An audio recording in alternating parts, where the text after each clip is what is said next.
Bismillahirrahmanirrahim. Assalamualaikum warahmatullahi wabarakatuh. Innal hamdalillah nahmaduhu wa nasta'inu wa nastaghfiruh wa na'udzu billahi min syururi anfusina wa min sayyiati a'malina may yahdihillahu fala mudhilla lahu wa may yudhlil fala hadiya lahu. Asyhadu an la ilaha illallah wa asyhadu anna Muhammadar Rasulullah. Allahumma shalli wa sallim wa barik ala sayyidina Muhammadin wa ala alihi wa sahbihi ajma'in. Qala Allah ta'ala fi kitabil karim, a'udzu billahi minasyaitonir rajim. Bismillahirrahmanirrahim. Idza jaa'a nasrullahi wal fath wa ra'aitan nasa yadkhuluna fi dinillahi afwaja fasabbih bihamdi rabbika wastaghfir. Wa qala Allah ta'ala fi kitabil karim, a'udzu billahi minasyaitonir rajim. Bismillahirrahmanirrahim. Ya ayyuhan nasu kullu mimma fil ardi halalan thayyiban wa la tattabi'u khutuwati syaitan innahu lakum aduwwum mubin. Ibu bapak masyarakat muslimin jamaah salat maghrib dan isya insyaallah yang kami hormati dan yang dimuliakan Allah Subhanahu wa taala, marilah kembali di kesempatan senja sore hari ini kita kembali aturkan rasa syukur kita kepada Allah Subhanahu wa taala atas ridha dan perkenan Allah. Di sore ini kita masih diizinkan sehat walafiat. Alhamdulillah kita tadi diperkenankan bisa sholat maghrib secara berjamaah. Mudah-mudahan ibadah sholat maghrib kita tadi diterima Allah Subhanahu wa taala, dan mudah-mudahan kita nanti diperkenankan bisa melaksanakan sholat isya juga berjamaah, dan mudah-mudahan ibadah kita nanti pun diterima Allah Subhanahu wa taala.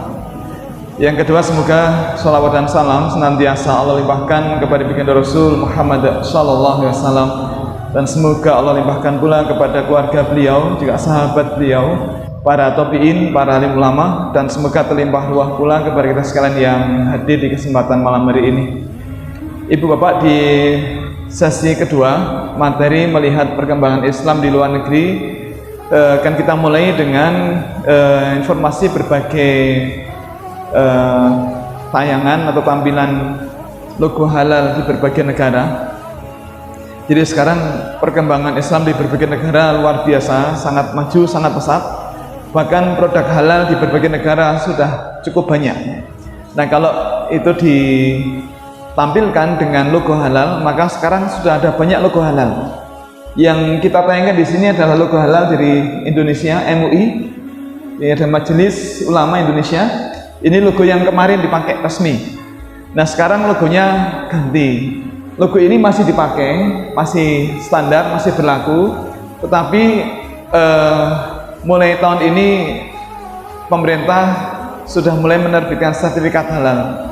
Nah, logo halalnya agak berbeda. Kalau dulu yang direncanakan seperti ini, tapi sekarang yang dipakai hanya segi 4 begini, ada tulisan halal di tengah dan centang gitu. Nah, kemudian di berbagai negara lain sudah banyak lembaga yang secara resmi memberikan sertifikat halal. Contohnya ini yang kanan atas, ini Malaysia, kemudian ini Singapura. Logo halal Singapura kalau menurut saya yang paling bagus sedunia. Menurut saya, menurut panjenengan monggo bebas. Nah, ini kan ngomong pendapat saya. Ini logonya cantik. Ini cantik apa ganteng. Jadi halal begitu. Kemudian ini Thailand. Logo halal dari Thailand. Ini dimotori oleh Profesor Dr. Winay Dahlan. Winay Dahlan itu adalah cucunya Kiai Haji Ahmad Dahlan. Jadi Kiai Haji Ahmad Dahlan kan dulu oleh Belanda kan dipindah ke Thailand, diasingkan ke Thailand. Ternyata di sana malah mengislamkan orang-orang Thailand. Masya Allah, luar biasa. Nah, cucu beliau yaitu Profesor Winay Dahlan, guru besar atau profesor di Chulalongkorn di Thailand. Dia mengembangkan sertifikat halal dan logo halal di Thailand. Hubungan beliau dengan masyarakat sangat bagus, bahkan hubungan beliau dengan Raja Thailand juga sangat bagus. Nah, jadi sangat dekat beliau, dan beliau sangat pinter nih, karena dakwahnya secara sangat halus dan membuat masyarakat jadi lebih tenang dan seterusnya. Beliau beberapa kali ke Jogja, Sempat pula kami mengantar beliau muter-muter, juga mencari keluarga beliau di Kauman. Jadi keturunan Ki Haji Ahmad Dahlan, jadi saudara dekat beliau, alhamdulillah ketemu. Thailand, kemudian ini Mesir, kemudian ini Hong Kong, ini Taiwan, kemudian ini Cina. Dua ini merah ini dari Jepang. Ini ada NPO, Japan Halal. Kemudian ini juga Jepang. Kalau ini Korea, dua ini Korea. Bapak Ibu barangkali putra panjenengan pernah membeli mie samyang. Nah, mie samyang itu yang asli dari Korea, itu ada logo halalnya seperti ini. Ini logo halal dari Korea Muslim Federation Halal Committee, lembaga yang memberikan sertifikat halal di Korea. Ini halaman pertama, kita ke halaman yang kedua. Ini ada Filipina, ini juga logo halal dari Filipina, ini juga logo halal dari Filipina. Ada beberapa lembaga yang memberikan sertifikat halal di Filipina. Kemudian ini Eropa, ini Kenya di Afrika, kemudian ini Pakistan. Ini satu lembaga sebenarnya, tapi logonya ada dua. Lembaganya sama, Halal Industry Research Center di Thailand, di Pakistan. Kalau ini dari benderanya, dari warnanya, kita tahu ini warna bendera India, maka ini adalah logo halal dari India. Kemudian Sierra Leone, kemudian ini Chili, South Africa. Bapak Ibu, South Africa, Afrika Selatan. Kita mendengar nama Afrika, kita membayangkan orang kulit hitam. Ternyata tidak. Di Afrika Selatan itu kebanyakan orang kulit putih. Dulu Bapak Ibu barangkali masih ingat ketika pertandingan sepak bola World Cup nih 2010 nih Pak. Itu salah satu yang maju ke final itu adalah South Africa, Afrika Selatan. Ternyata pemainnya hampir semuanya kulit putih. Jadi ternyata di Afrika Selatan kebanyakan kulit putih. Alhamdulillah di sana ada lembaga yang memberikan sertifikat halal. Kemudian ini Sri Lanka, unik ya, warnanya unik. Halaman ketiga, HMC. Bapak Ibu kalau ke Inggris sudah ada lembaga yang memberikan sertifikat halal. Ada ini HMC, Halal Monitoring Committee, kemudian Halal Food Authority. Nah, juga ada Gloucester World Muslim Association, GMWA, juga memberikan sertifikat halal. Kalau dulu yang saya maksud adalah 2010 sampai 2014, masyarakat Muslim di Inggris itu hanya mau menerima sertifikat halal untuk daging itu dari HMC. Kenapa? Karena HMC itu menolak proses stunning pada hewan ternak. Pesal stunning ya, stunning itu pemingsanan. Jadi di Eropa itu ada standar kalau orang-orang akan menyembelih hewan, itu hewannya dipingsankan dulu. Dalam matematur nih, pemingsanan itu tujuannya adalah hewannya pingsan, dan setelah pingsan itu ketika disembelih hewannya tidak merasakan sakit. Nah, orang-orang barat mengatakan ini adalah cara yang paling baik. Nah, tetapi mohon maaf, penelitian di beberapa publikasi menunjukkan bahwa ternyata hewan yang dipingsankan itu gegar otak, karena pemingsanannya ada yang menggunakan pistol, ditembak di sini sampai kemudian pelurunya masuk nembus ke otak, kemudian hewannya pingsan. Ternyata pingsannya karena kesakitan yang luar biasa. Memang setelah pingsan ketika disembelih dia tidak merasakan sakit, tetapi proses pasca pemingsanan itu yang kemudian jadi sangat sakit. Maka HMC ini menolak sertifikasi halal untuk daging sapi yang dipingsankan. Maka justru kemudian masyarakat Muslim memilih sertifikat halal dari HMC dan menolak yang dari HFA. Kenapa? Karena HFA, Halal Food Authority, ini masih menerima, masih menyetujui proses pemingsanan. Nah, maka kemudian orang-orang Islam di Inggris itu menolak membeli daging halal dengan logo halal dari HFA ini. Nah, kemudian HFA evaluasi, kemudian membuat divisi yang free stand atau stand free, yang tidak dipingsankan. Jadi kalau untuk produk daging yang dipilih adalah yang logo halalnya seperti ini, yang dari HFA, dari HMC yang seperti ini. Kalau yang lain selain daging bisa dari HFA yang logo seperti ini. Nah, kemudian di sebelah utaranya lagi ada Irlandia.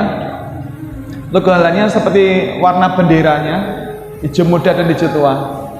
Kemudian ini Rusia, ini Eropa, ini Australia. Bapak Ibu ada dua, ini Australia. Kemudian ada yang Persia, Bapak Ibu. Ini kemarin sudah pernah kita bahas. Ini logo halal dari negara mana? Masih ingat? Dari Amerika. Amerika. Ini Ivanka. Kemudian ini juga Amerika. Ini Iowa, negara bagian Iowa. Kemudian ini Italia, Swiss, ini Kanada. Kemudian ini dari Belanda. Unik dari Belanda karena sertifikasi halal di sana tidak hanya untuk makanan manusia, tapi juga untuk pakan hewan. Makanya di sini Halal Feed and Food Inspection Authority. Jadi otoritas untuk memeriksa kehalalan feed and food. Feed itu pakan ternak, termasuk pakanan anjing, pakan kucing dan seterusnya. Nah, kemudian ada food. Kalau food itu makanan manusia, gitu.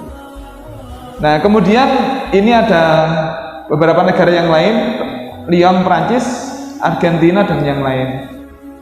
Nah, maka Bapak Ibu, ternyata sekarang ini di banyak negara di berbagai belahan dunia kita lebih mudah untuk mendapatkan makanan yang halal.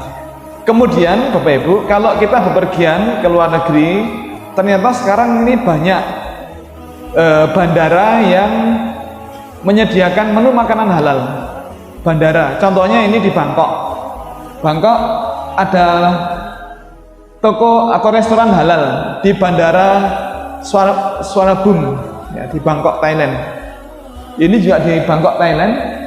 Memang Bapak Ibu, kalau di Bangkok itu makanan halal banyak. Bahkan di berbagai mall atau pertokoan besar di Bangkok, Thailand itu banyak restoran yang punya sertifikat halal. Itu juga karena kiprah Profesor Winnie Dahlan dan tim. Bahkan saya pernah melihat di stasiun bis itu banyak anak-anak SMA, adik-adik putri pakai jilbab rapi-rapi Pak itu. Ya, syukran jazilan. Jadi adik-adik putri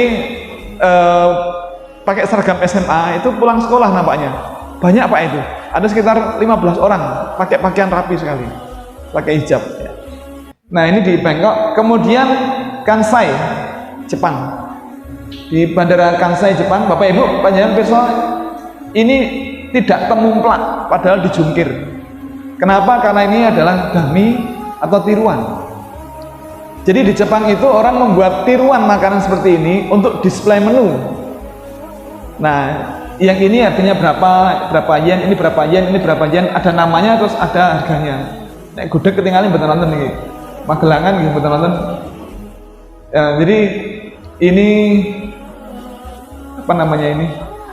Udang yang diberi tempura. Tempura. Ini udang dan yang lain-lain, ada sushi. Nah, jadi mencari makanan halal di Bandara Kansai, Jepang, alhamdulillah tersedia. Ini contohnya, ini juga di Kansai juga, Bandara Kansai di Jepang. Kalau ini di Haneda. Haneda termasuk bandara yang cukup besar di Jepang. Jadi nyari makanan halal di Haneda, alhamdulillah tersedia gitu. Kemudian Narita juga di Jepang, Bandara Narita. Ada ini tempura, kemudian apa ini? Tendon. Ada tensoba, tempe dan lain-lain. Narita, ini juga dari Narita. Kemudian Bapak Ibu, panjenengan besok kalau misalnya dipamiti putra panjenengan akan ke luar negeri, atau panjenengan sendiri tugas ke luar negeri, atau nengok anak yang di luar negeri atau cucu yang di luar negeri, atau ngantar anak atau cucu yang di luar negeri, atau menjemput, ya, jangan lupa ketika memesan tiket pesawat, panjenengan bisa memesan makanan halal di pesawat. Sekarang ini banyak pesawat yang menyediakan, jadi banyak maskapai yang menyediakan menu makanan halal di pesawat. Contohnya di KLM Air France. KLM Air France ini menyediakan menu makanan halal. Fly Emirates ini juga begitu. Fly Emirates ini menyediakan makanan halal. Zaman dulu saya sekolah ini yang paling favorit karena standar Eropa tapi tiket paling murah. Dan makanya dulu saya pakai Fly Emirates, dan kemudian kalau di Fly Emirates ini diberi keterangan all menu serve is halal. Semua menu yang ditampilkan adalah halal di pesawat Fly Emirates. BA British Airways ini pesawat maskapai dari Inggris. Karena di Inggris banyak orang Islam, maka BA juga menyediakan menu makanan halal. Turkish Airlines ini maskapai dari Turki, juga menyediakan makanan halal.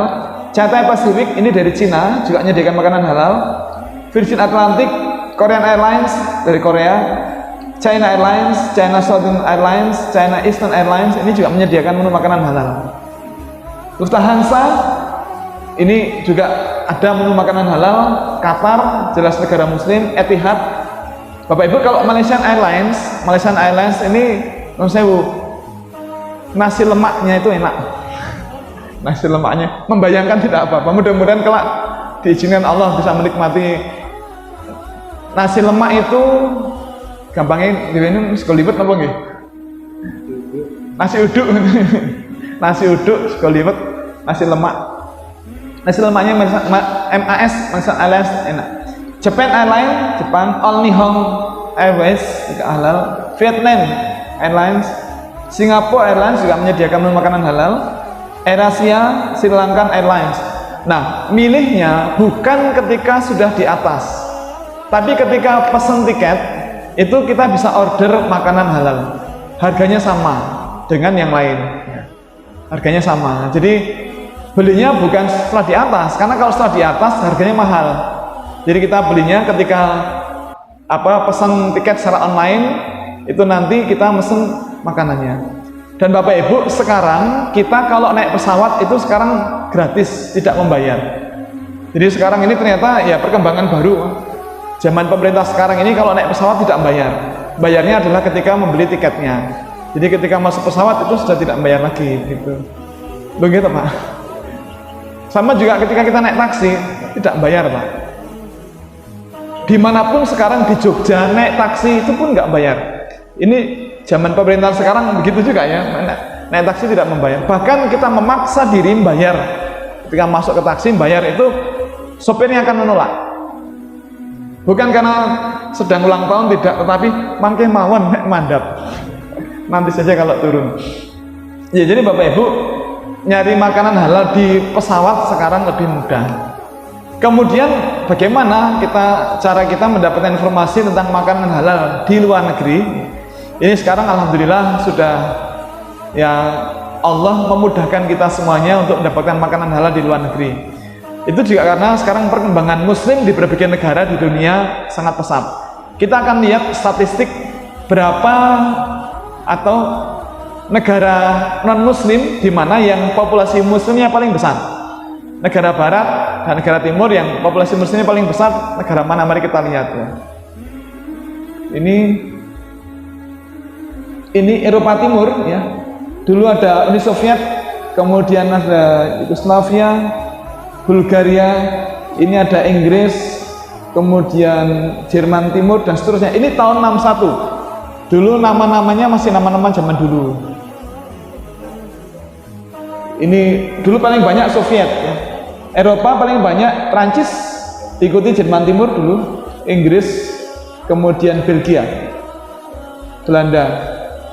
Ini Amerika, Kanada. Kanada salip-salipan tahun 83. Terus ini hilang, USSR hilang karena negaranya tutup, kan negaranya pecah.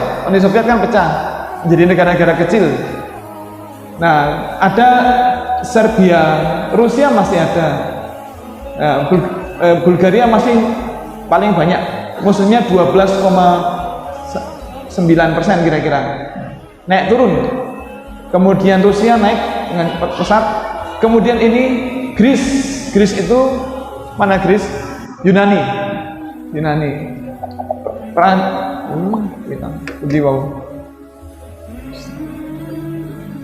Oke, jadi alhamdulillah sekarang perkembangan muslim di berbagai negara sangat pesat.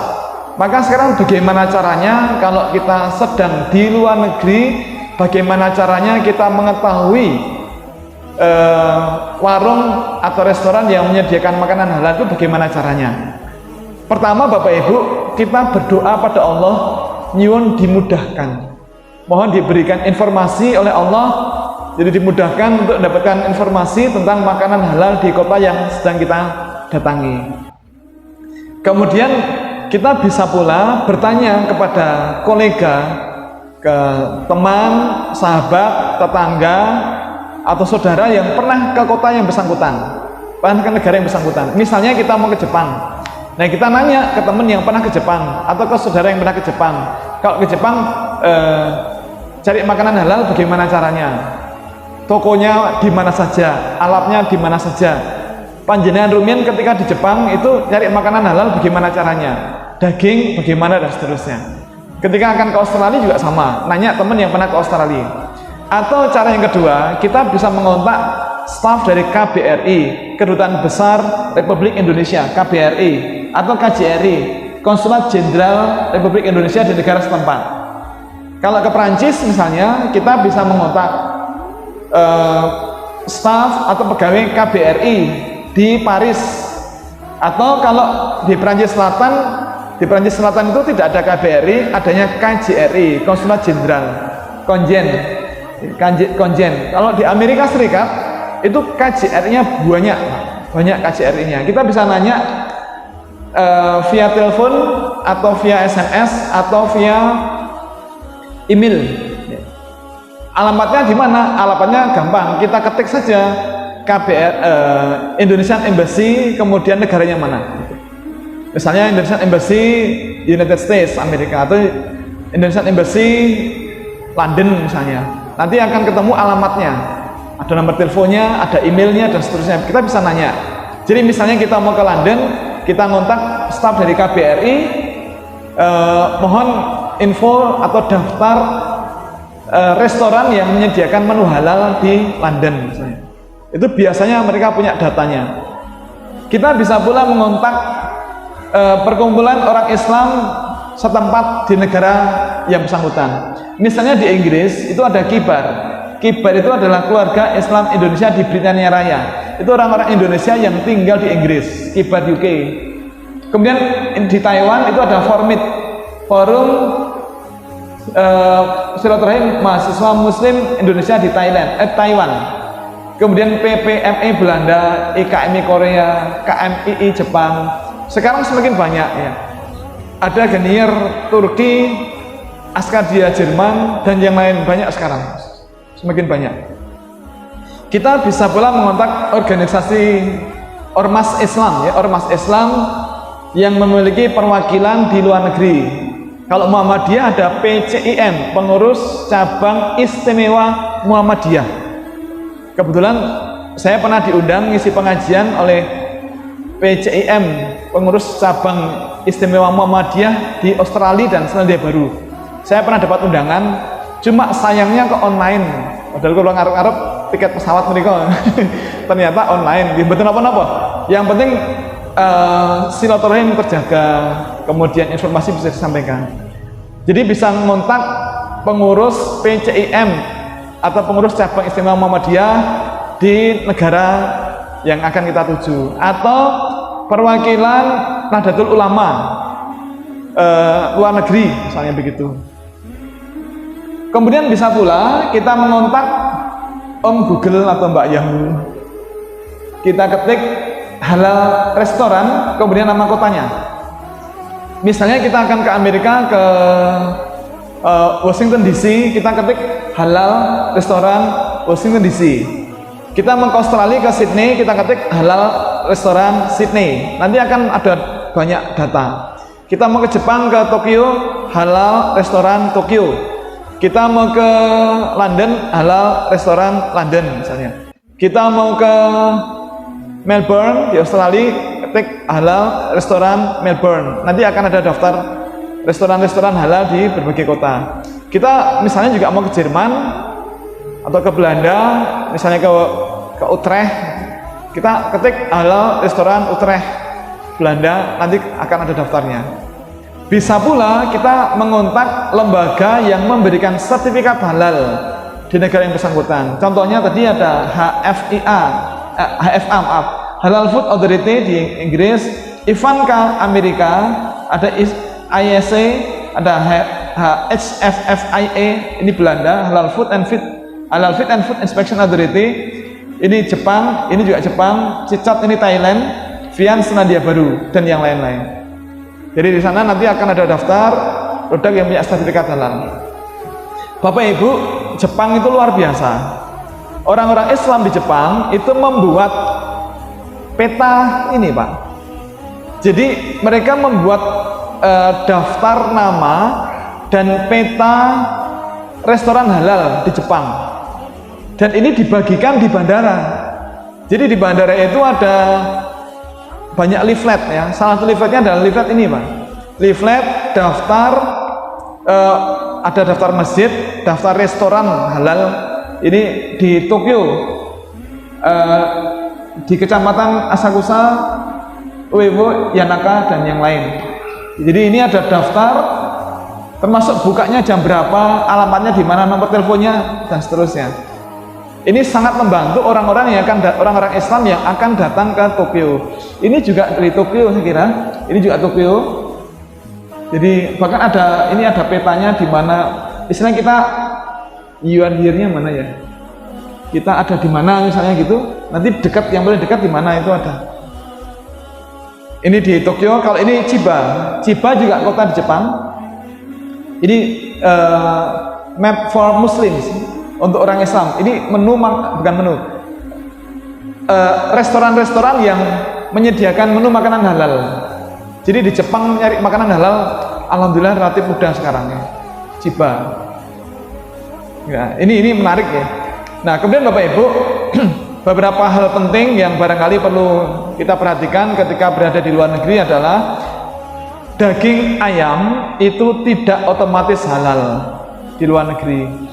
Daging itik atau bebek goreng tidak otomatis halal. Termasuk di Cina juga begitu. Kan ada itik Peking, ya, apa istilahnya?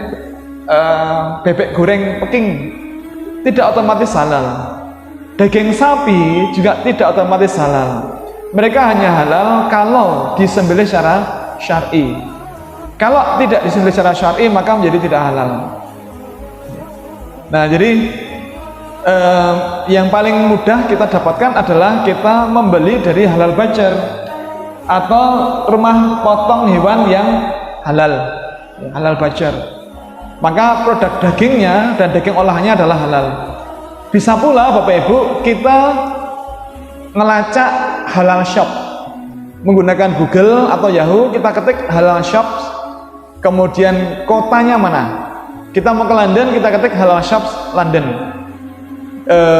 Kita mau ke Los Angeles, kita ketik halal shop Los Angeles. Nanti akan dapat restoran atau toko-toko termasuk toko kelontong yang menjual bahan makanan halal, termasuk daging, kemudian sosis, bakso yang halal itu tersedia karena mereka menyediakan dari halal butcher.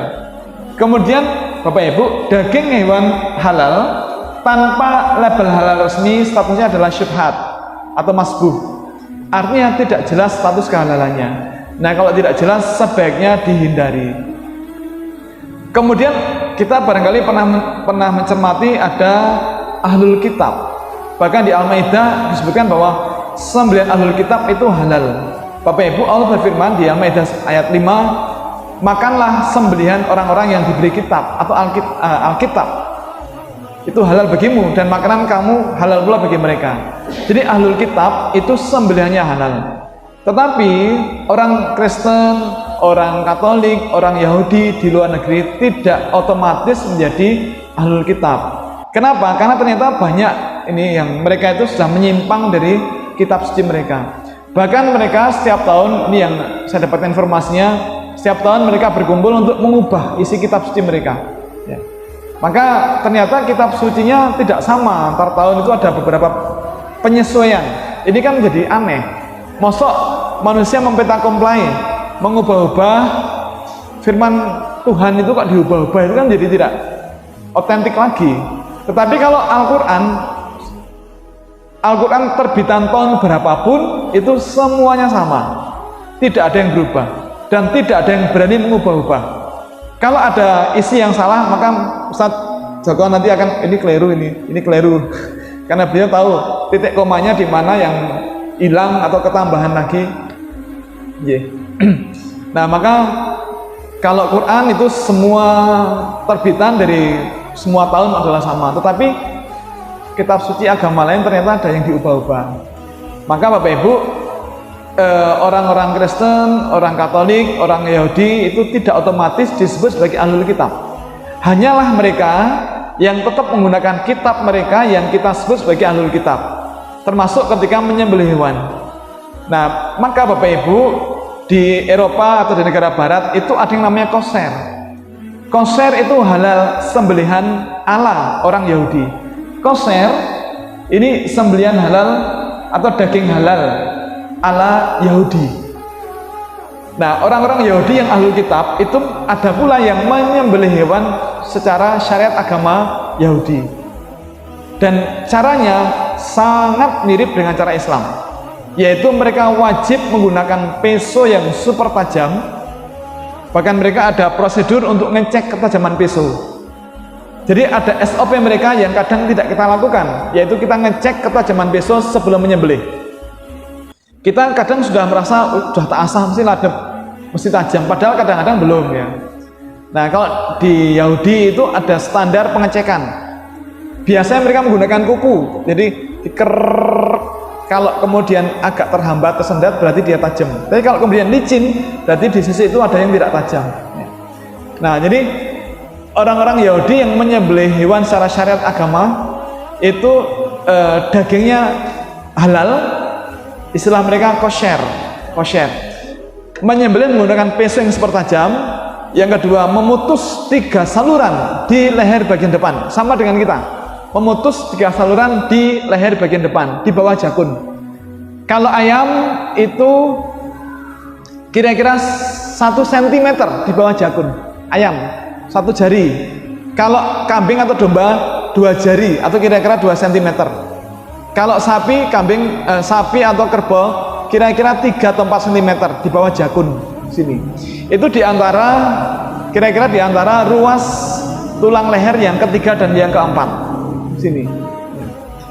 Kemudian mereka juga tidak memperkenankan kalau hewan belum mati sempurna tidak boleh dikuliti, tidak boleh dipotong kakinya, tidak boleh dipotong ekornya.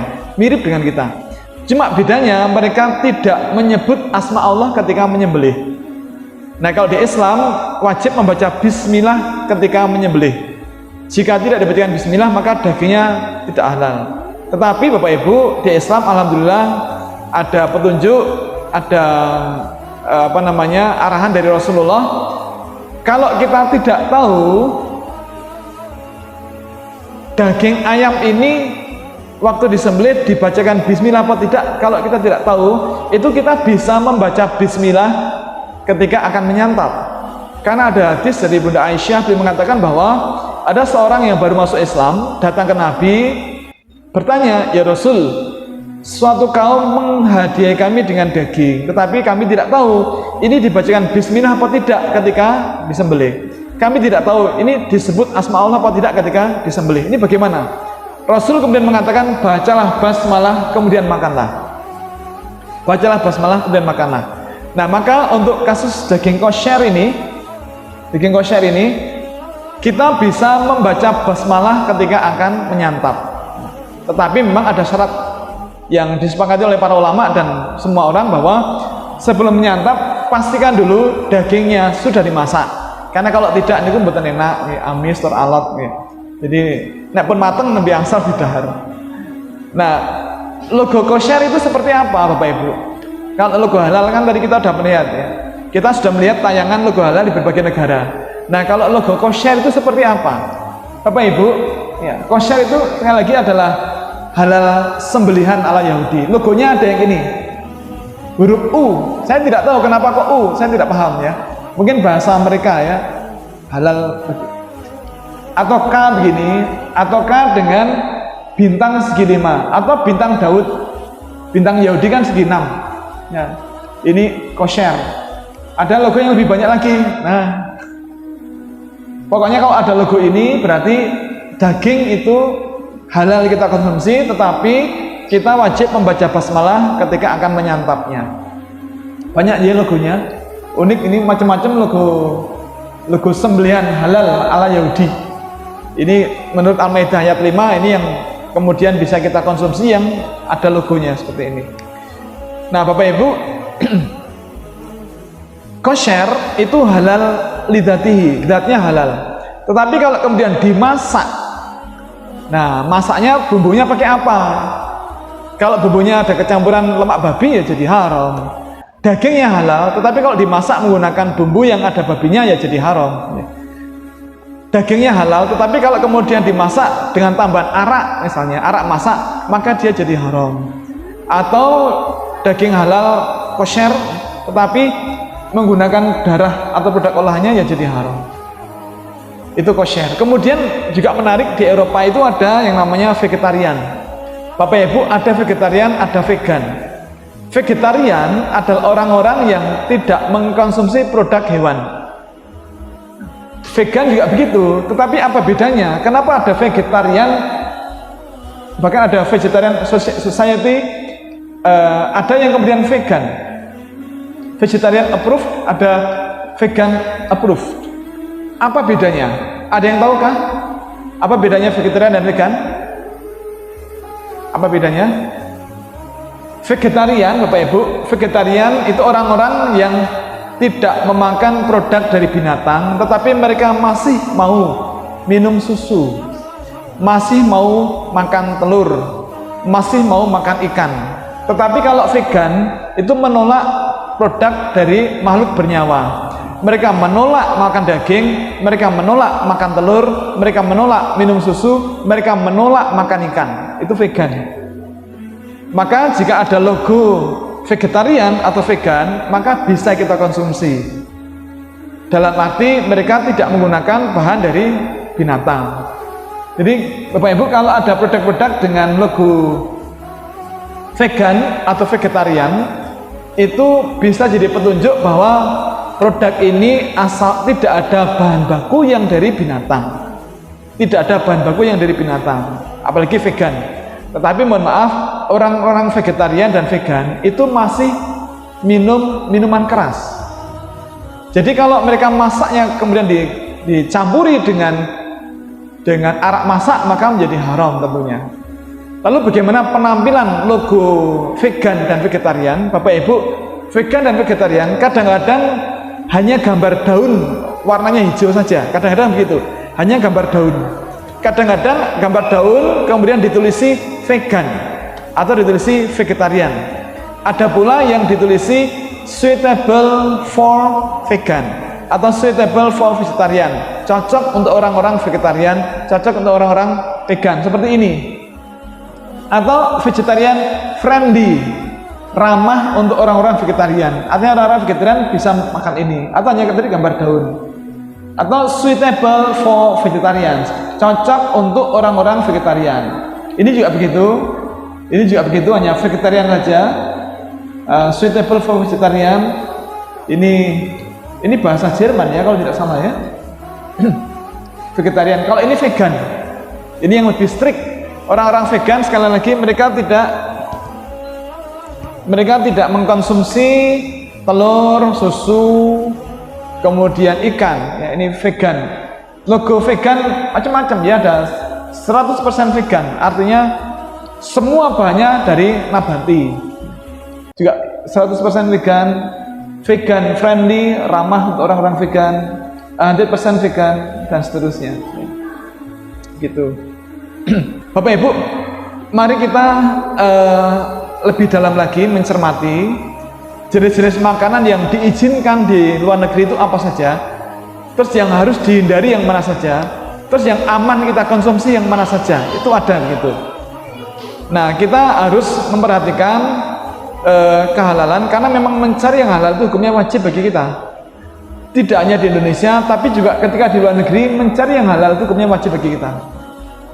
Dulu sempat ada orang mengatakan, wah nanti kalau ke luar negeri saya makannya bagaimana, nanti saya nggak bisa makan.